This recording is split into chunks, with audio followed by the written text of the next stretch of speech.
It's time to wig it, wig it, wig it, wig it. It's time to wig it, wig it, wig it, wig it. It's time to wig it, wig it, wig it, wig it. What? Wig it, wig it, wig it, wig it. What? Welcome back, ladies and gentlemen. You know what it is. You know what time it is. You see my face on the computer screen, and it's been a minute, and I thank y'all for bearing with me for all my shit. But it looks like it's just about time for another episode of Betty G's Comic Culture. Coming to you live from you know where. Some undisclosed location out in the United States, ladies and gentlemen. Somewhere in Florida, I guess you could say to be precise, but not going to go any further than that. But thank you guys for tuning in. Let me say, first and foremost, the show is still sponsored by the great folks over at Black Apparel, so make sure you stop over at the website. They got some fresh new stuff going on, some fresh new swag for everybody at www.blackapparelblk.com. The holidays are coming up. They got some dope gear for y'all to pick up if y'all needed something ill for the holidays, or if you know what I'm saying. I know it's getting colder up there up north, out in the tri-states for everybody, so make sure you hit up the website. They got some great merch. Shout out to my brother out there, Kevin, as well as my Instagram family, AJ Nerdy Blurb TV, Chemist Channel 3, and Wins Kardashian, of course. Make sure you check out his content in Blu-ray Dan, and Dennis Knight over at Pronto Comics. Everybody showing some love. So thank y'all for tuning in. It's been a minute. First and foremost, I wanted to talk to y'all because a few things happened. Actually, I just got the Disney Plus service, and a brief recap. I'm gonna go through The Mandalorian. I'm really liking the show. Let's go off on that. I've been kind of preoccupied with the other features on the Disney Plus because a lot of what I'm really loving right now about the Disney Plus is that I'm getting all of the old school animated cartoons from back in the days when I was a kid. It was a hell of a nostalgia trip going through Darkwing Duck and Goof Troop, Chip and Dale Rescue Rangers, Jesus Christ, Tailspin. And oh my goodness, of course, and my rediscovery of The Simpsons all over again, which I completely forgot as to how hilarious the show was when it first debuted in their first couple of seasons, especially in the 90s. Not that it's not a funny show now, but back then when The Simpsons first dropped in the 90s, like those first couple of seasons were out of this world phenomenal. The material was just straight on point, it was on time, it was fresh, wonderful. But with that being said, The Mandalorian so far seems to be a fantastic. I'm not gonna lie to you, the show's really, really good. It's really good. It's a nice little sci-fi alternative to, like, say, Star Trek, and it basically centers around.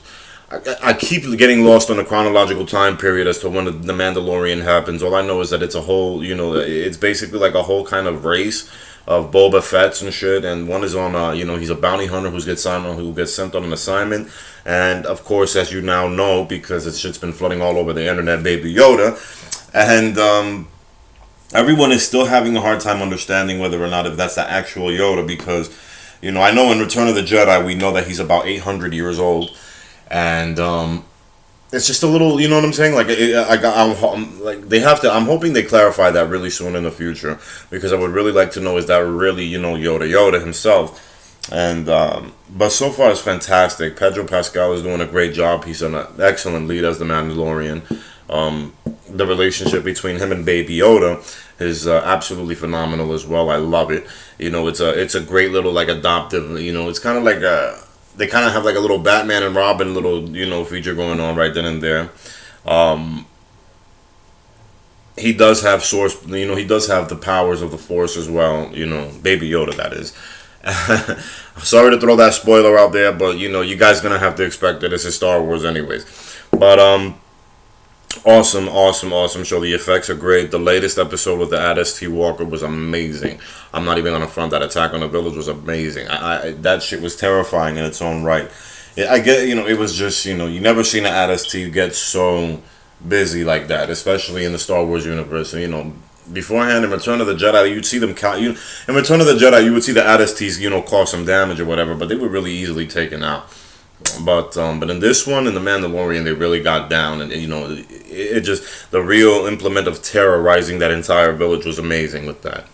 So with that being said, it's a great show. I'm wondering if we're going to be seeing any other, Star Wars cameos. I don't know. Hopefully, we do will in the future, but that remains to be seen. The studio really hasn't confirmed anything on that yet. But make sure you guys check it out. It's a great show. I love it. If you're a Star Wars fan, even if you're not a Star Wars fan, it's a fantastic program just to pass the time, especially science fiction, sci fantasy at this point. So make sure you tune in, and like I said, I don't know if you're like me. I get easily distracted with certain other features, especially when I just get a brand new subscription service like that. So I was going all over the place at Disney Plus. When I tell you, and I was spending a lot of time on The Simpsons, on The Simpsons, it really it took a good portion of that. So with that being said, I want to dive into my next review. That's right, ladies and gentlemen. I have a review, and that review is, like I promised before in those promos, The Irishman.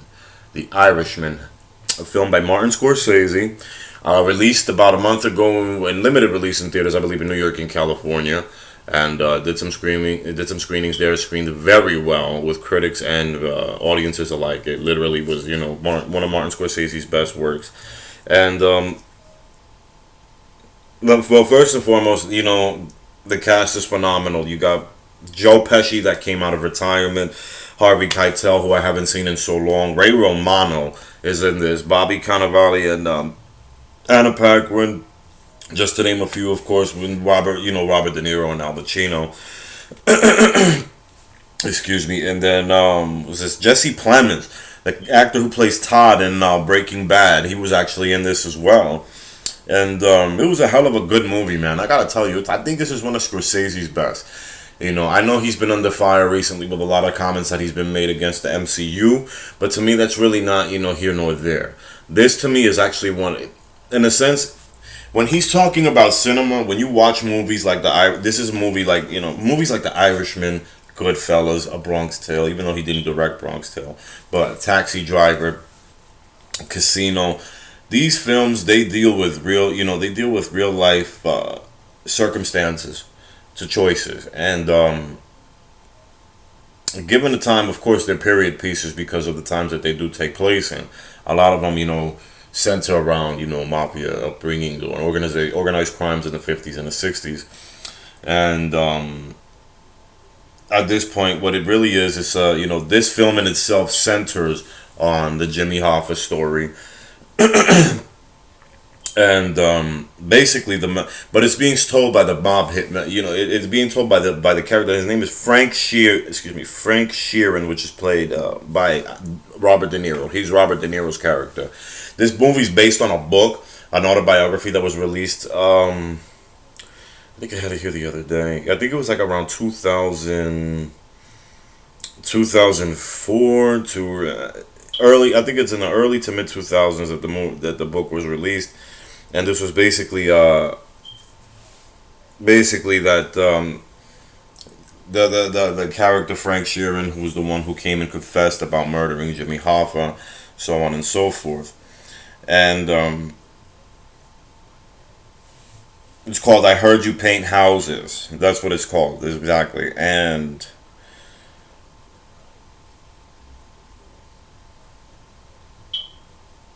well, I'll get it to you I'll get it to you in a little bit, but it's basically based off of that, and it's told through it's told through the hitman's point of view, and basically that's yeah, it came out in 2004. So basically, that's where the whole movie's being told from De Niro's perspective as he's narrating a lot of the stuff that's going on, and he basically it talks about how he meets Jimmy Hoffa, befriends him, you know, protects him, so on and so forth, and eventually he ends up, being the ones who, you know, clock him off, wipe him out, and the fact that the performances in this film are really great. The one that really stood out for me and a lot of other people as well is Joe Pesci. Joe Pesci as Russell Buffalino has been amazing, and he's an amazing character in this movie. He really is. I mean, I'm so glad that he came out of retirement for this, because he didn't miss a pep in his step. He didn't, for him to be as gone as long as he was off camera, to come back and not only fit right in but deliver full force was he's the man. He's the man. Like, you know what I'm saying? Like, this is the reason why I loved his movies back then. I loved him in Casino. I loved him in in Goodfellas. I loved him in A Bronx Tale. I loved him in hell. I loved him in Lethal Weapon. He was hilarious in Lethal Weapon as Leo gets. But Joe Pesci in this movie, he really owns his role in a way that's just amazing. This is a very emotional picture, especially towards the third act. Because a lot of stuff, the way that it's told from the perspective, it gets very hard to watch. It becomes, as you know, Scorsese's films, when they basically focus on the mob life and the construction of, and the building of the mob life. But it also, Scorsese has this point, he has a way of showing, he shows what happens, he gives them the ups, but then of course he really emphasizes on the downside of this life. Being in the streets, a mafioso character, and what happens, being involved in organized crime, and the effects that it has on these individuals as it spirals out of control and affects not only them but their families around them. And this film really portrays something like that. Like, it always, like, when the chips, like, that's what I gotta give. You see, Scorsese, when I say he is a great. The man is a fucking legend. He is an absolute legend because he shows how the chips are falling down in such a way, like a domino effect. It's just boom, boom, boom, boom, boom, boom, boom, boom, boom, boom, boom, boom, boom. Like, you saw, and he does it in such an expert manner that it just leaves you in absolute shock and awe as to what the hell happened. You know what I'm saying? Because it just goes from one thing, and you see them living a high life. They're high rollers, and they're really sitting on top of the world, man. And then finally, when it starts coming down and the pressure comes down from the law, that's what happens. And so the character Jimmy Hoffa, being played by Al Pacino, he delivers a tour de force performance on this because he really was, he was the embodiment of this character from the time. And you feel really you really have a sense of concern for a lot of these characters. You really feel bad for them in the end because they set out to do something for each other. They set out to help one another in a way that's illegal, but it spirals out of control because of greed and corruption.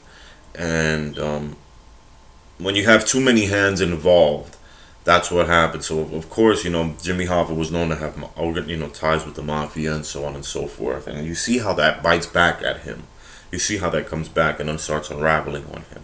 And as he starts to try to, as he makes his attempts to go retain, as he first and foremost, as he goes against Kennedy, which kind of threw me off. I was like, man, this guy Hoffa really had a beef with JFK like that. Like, that was a little crazy. But the fact of the matter was that I guess him and Kennedy were just enemies to the fullest extent. And I kind of see it, but I think they really just needed to have a sit down to iron their issues out. I don't think they would have, if they would have had a chance to have a discussion, at that time, I think a lot of things would have ended differently. And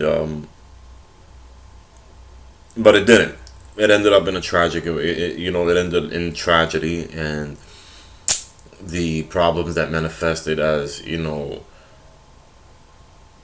things started to spiral out of control amongst the mob, themselves. It becomes crazy, after Jimmy Hoffa returns from jail, and he's basically going head to head with these guys that were supporting him. And you see the relationship between him and Frank, like I said, Robert De Niro. Really, De Niro and Pacino, Pesci, they laid it down, man. They really did lay it down. Like, this was one of the most emotional movies I've ever seen. I mean, like, I think this is up there to me as one of Scorsese's best as far as that's concerned, because they really, it was a gut-wrenching movie. It was a really gut-wrenching film. Not to call it it is a movie, but out of due respect as to what it was, as to what it is film. It's cinema, and it really was an experience.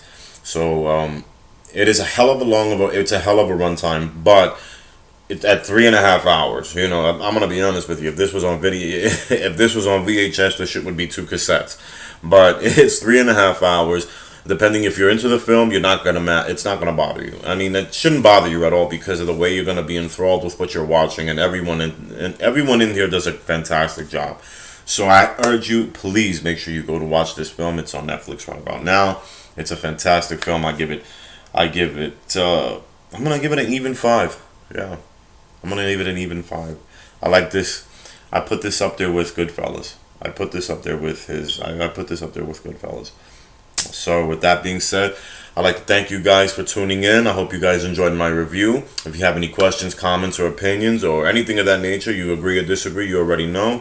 Hit that comment section. But don't also forget to hit that subscribe and notification button to let you guys know when I'll be delivering some new content. So I'd like to thank you guys for tuning in once again. I hope you had a wonderful weekend and a great Thanksgiving.